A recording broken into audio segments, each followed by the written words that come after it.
So one of the big things that I was looking forward to when I started this knife business is how do you make it better? How do you make it faster? So I bought this milling machine. Been looking around for a lot of different tools, different discs, and I found this.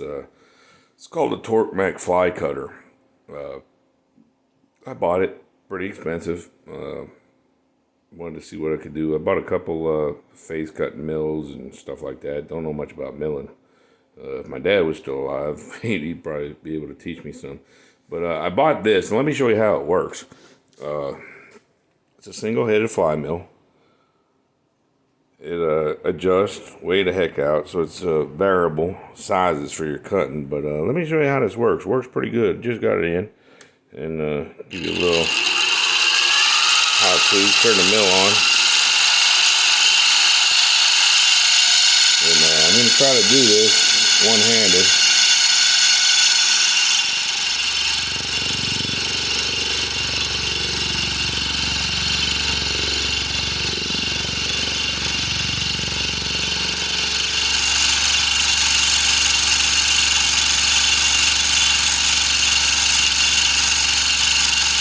I'm running it one way. I got it pretty even in the vise. Just a square block that I'm cutting.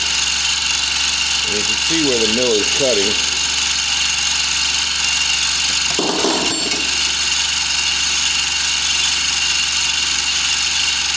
Comes with a bunch of inserts, so you're pretty good with inserts. My vise might not be 100% level, and this piece of stock might not be 100% flat. But you run it down to the end.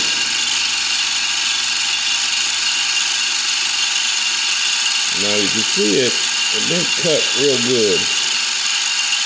It cut good, but it didn't cut. So I'm going to run it all the way back up, and I'm going to touch it off again. Only because the way it's cutting shows that it's not making 100% true cut. Not yet. Which means that the metal isn't 100% true. So we'll bring it up. And I'm going to run this dial down to where it hits again. Very little bit. Cut again.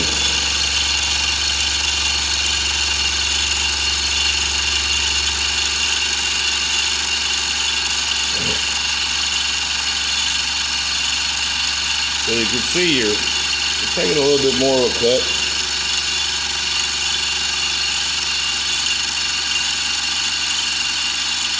Now you gotta watch when it does this, because if you adjust on this low side, you could actually take too big of a cut and bind up that cutting mill, and it could really mess up your gears and everything. So you see it's cutting. I'm going to take another cut. I'm going to run it in a little bit.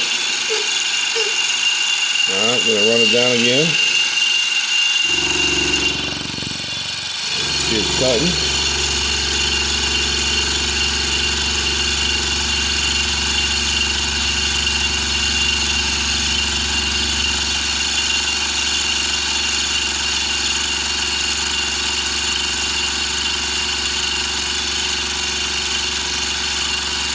And you see how it's sort of like making a paper cut. So that's telling me that that piece of metal isn't exactly square.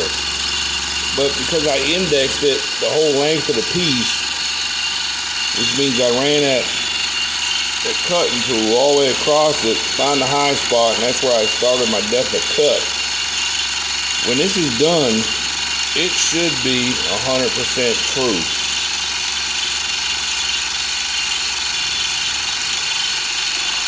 Alright, so I'm at the end. I'm going to lower it down again. And I'm probably only taking like a 2-3 thousandths cut, because this is not a real heavy duty machine. Alright, there we're making a nice cut. Just about cutting the whole face of the piece of material.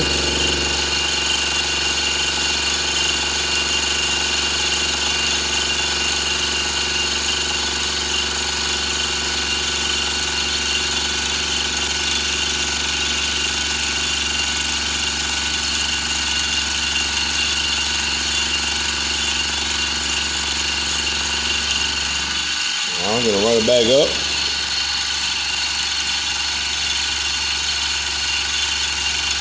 If you can see, it's still cutting a little bit every time I go back. Alright, so this should be the finishing cut right here. It looks like it's cutting all pieces. Back it off. Give it another 1 or 2 thousandths so it touches off. Come back. And this should be the finished cut.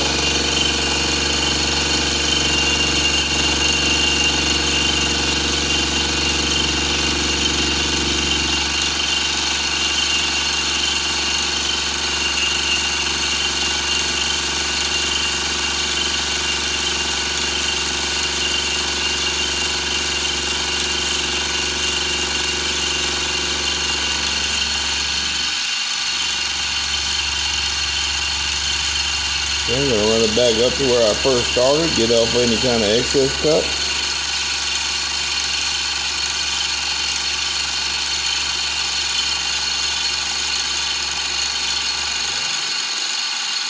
Alright. I'm going to shut the machine off. Let me show you what that looks like. So the reason I got this is when I get a blade out, I'm going to make a specialty vise to hold them blade billets after heat treat. And there you go. Nice even cut across the whole face, squares it up what the bit looks like. And like I said, it was a little expensive. It was about $158, and I bought some extra inserts, so it cost me about $220. But boy, it really does what it needs to do. Special thanks goes out to my buddy Joe Cadillac for putting up with my calls every time I ask him, "Hey Joe, I'm trying to mill some. Give me a hand here. You know, what am I doing wrong?"